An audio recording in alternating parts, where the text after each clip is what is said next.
Os doutores, como eu estava a dizer, já estão preparados para a consulta semanal. Hoje o tema é porque é que temos? Ora, porque é que temos soluços? Porque é que temos febre? Porque é que temos a TPM, a tensão pré-menstrual que tantas dores de cabeça dá às próprias e a quem convive com as próprias? É verdade. Esta tarde os nossos médicos favoritos vão explicar-lhe tudinho.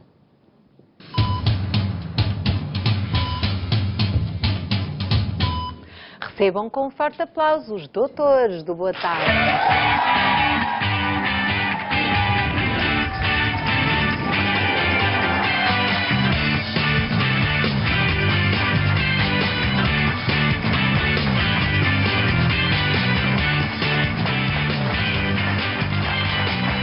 Sejam muito bem-vindos. Ora, vamos lá à apresentação do nosso painel de hoje. Como habitualmente, cá está a médica dermatologista Alexandra Osório. O clínico geral Pedro Lopes. A médica ginecologista Bárbara Betancourt. E o médico pediatra Sérgio Pinto.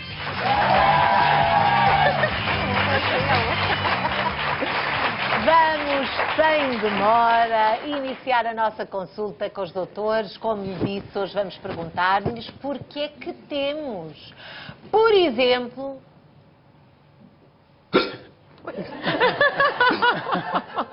Esse mesmo soluços.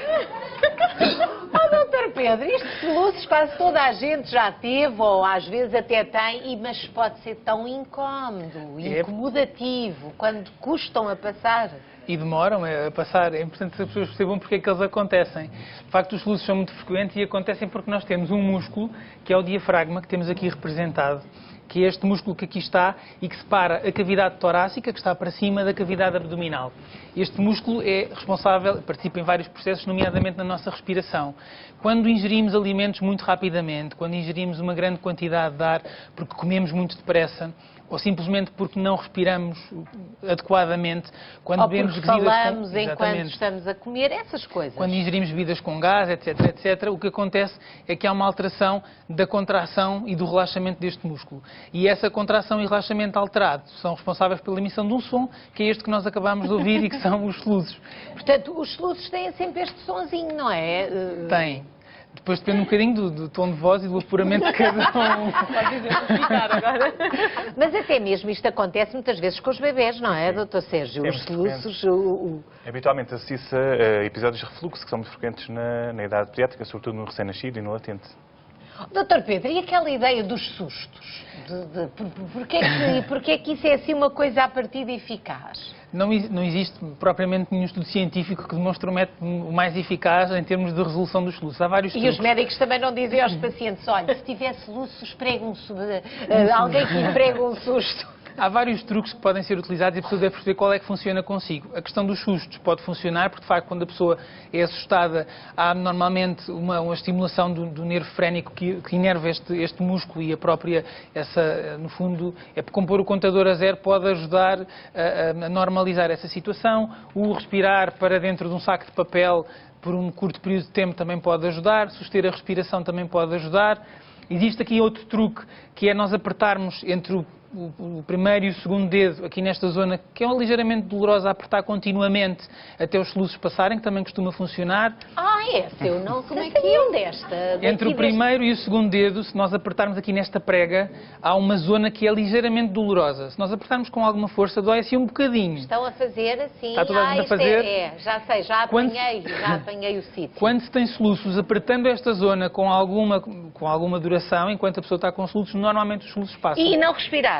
Não respirar também pode ajudar. Porquê? Quando nós paramos a respiração, o diafragma... Tem a ver, porque esta coisa dos soluços é entre o comer e o respirar, há para aí uma alteração, não é? Tem que ver com umas contrações anormais deste músculo que é o diafragma. E, portanto, tudo o que possa interferir com este músculo e com a respiração pode, de facto, ajudar.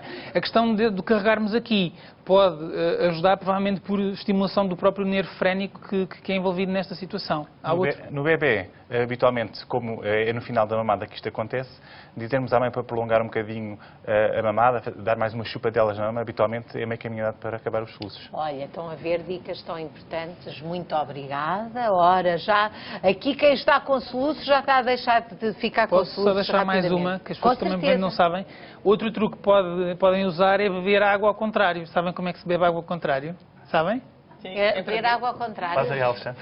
Como é que é? Como é que é? Como é que é? Eu não sei se isto vai correr bem. Então vá lá, vá lá. Ou Vamos seja, ver o Dr. Pedro a beber água ao contrário. Isto é um grande momento. Não me Vá lá, responsabilizo pelos vamos danos ver. técnicos. Ou seja, nós normalmente bebemos água por esta extremidade do copo mais próxima de nós. É pôr a boca do outro lado. Mas tem que se levantar que nós... Venha aqui para a frente, doutor Pedro. Portanto, em vez de bebermos por este lado do copo, bebemos por este. Contenção, agora é contenção a fazer. Ai, extraordinária.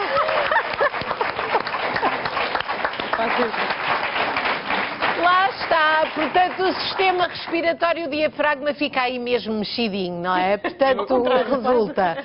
Olha, coisas tão giras que nos trouxeram hoje os doutores, já temos mais dicas, não é só para respirar.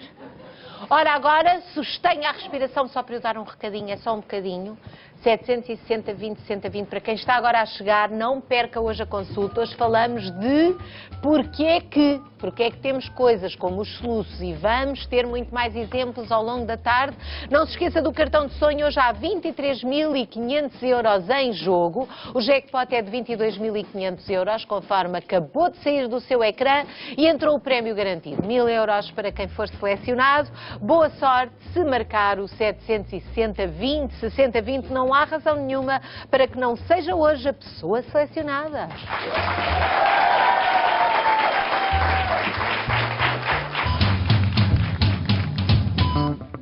Já a seguir, os doutores vão falar de um estado feminino capaz de deixar os homens à beira de um ataque de nervos.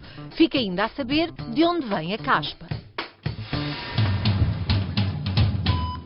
Agora um tema delicado, eu acho que posso dizer assim, principalmente para os homens. Sabemos que as hormonas femininas têm a capacidade de deixar as mulheres um pouco estranhas. Quando se aproxima àquela altura do mês é normal ouvirmos as mais diversas queixas sobre o feitio das mulheres. Ou porque se irritam muito facilmente, ou porque choram, ou porque discutem por tudo e por nada. E estou a falar da tensão pré-menstrual, ou TPM. Doutora Bárbara, antigamente não se dizia TPM, mas porquê que as mulheres têm esta tal bendita TPM que altera tanto o comportamento? Ou síndrome pré-menstrual, que ele é definido.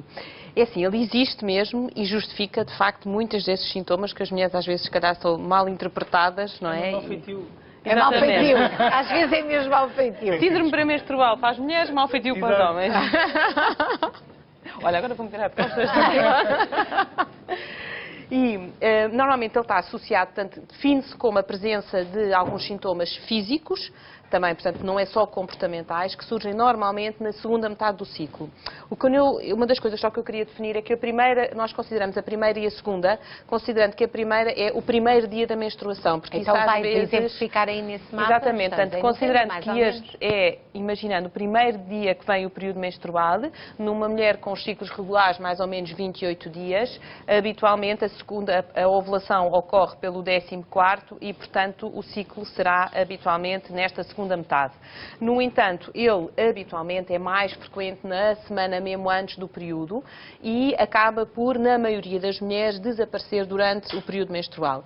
Nas situações mais graves, pode-se prolongar até mais 1-2 dias após terminar o período menstrual. Normalmente isto é uma situação crónica, ocorre em quase todos os ciclos menstruais, ou pelo menos na maioria, e está nitidamente, às vezes quando a pessoa não tem a certeza, pede às doentes para fazerem um quadro e de facto aquilo vê-se mesmo que é na segunda fase, portanto não tem dúvida nenhuma que tem a ver com o ciclo menstrual. Mas porquê que as mulheres ficam nesse estado? Não se consegue identificar, não há alterações dos valores das hormonas, não se consegue identificar porque bem... Há quem acha, isto deve ser as hormonas, há aqui um aumento, mas uma diminuição. E tem a ver. O que parece é que há uma maior sensibilidade aos estrogénios, que é a hormona essencialmente produzida e que a mulher de facto é mais sensível. Nomeadamente, parece que existe um fator genético que tem a ver até com receptores para os estrogénios. Portanto, de facto, há uma maior sensibilidade aos estrogénios e, nomeadamente, isto também influencia a nível... existe uma interação entre os estrogénios e neurotransmissores.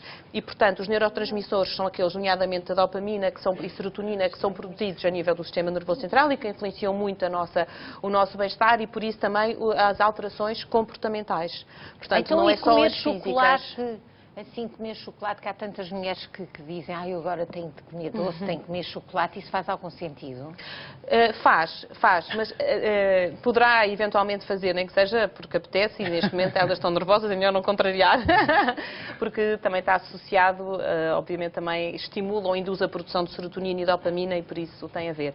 Mas os sintomas mais importantes que eu gostava só, porque às vezes para as pessoas perceberem que de facto ele existe, são, por um lado, do ponto de vista comportamental, o mais incomum é a labilidade emocional, portanto, são alterações, está triste, está contente, está depressiva, está irritada, está ansiosa, está desinteressada, muitas vezes com alterações do apetite, se de repente um excesso de apetite, uma vontade de comer coisas, não é? Essa é uma das alterações muito comportamentais ou afetivas, e depois também a parte física, um típico é a barriga inchada, é o mais frequente, além da tensão mamária, das cefaleias, de alguma fadiga, tonturas, portanto... Quando fala cefaleias, são dores de cabeça brutais que muitas mulheres e muitas jovens têm, não é? Exatamente. Portanto, é isto que acontece, isto é o ovário a produzir estrogénios que vão disseminando e conforme a receptividade dos diferentes órgãos vão criando efeitos secundários. E a nível, estava a dizer, portanto, parece que há uma interação com os neurotransmissores cerebrais e, portanto, daí a produção, daí esta interação provocar algumas destas alterações comportamentais, essencialmente, e eventualmente pode ser esta a razão, até porque existe depois a distensão abdominal, a tensão mamária, portanto, também pode estar a ver. Portanto, as mulheres não devem estranhar isso, porque muitas delas realmente não escapam, pelo menos, muitas vezes, disto, isto não é? pode atingir, as formas moderadas e ligeiras a moderadas, pode atingir 70% da população. As formas graves, já com alterações sociais e económicas, até por incapacidade de trabalho e tudo, já é muito menos Mas, a regra população. geral, é sempre um período. Um período complicado, não é? É verdade. A maioria delas acaba por conseguir, com algumas alterações do estilo de vida, nomeadamente o exercício, porque a ansiedade e o stress não ajudam em nada, uma pessoa que já está por base, com alguma propensão. Portanto, o exercício. Muitas mulheres também, por técnicas de relaxamento, através de meditação, de yoga, conseguem encontrar aqui algum bem-estar. Quando isto não é possível e não é suficiente, deve-se associar, e não nunca deixar estas, são sempre coisas que mal não fazem, não é? Deve-se sempre associar a uma pílula, porque com a pílula não se tem ovulação, e ao não ter ovulação a pessoa não tem estes sintomas, porque isto só acontece nas mulheres que têm quando isto ovulação. é muito incapacitante, não é? Sim, e é possível de facto conseguir uma melhoria da qualidade de vida. Portanto, é assim o corpo do casamento. manifesta-se. Pensa que isto não justifica o mês inteiro, é só parte do mês. É só parte do mês. Olha, o Dr. Sérgio a dizer, não escusam de estar com estas desculpas, porque isto é só ali naqueles dias.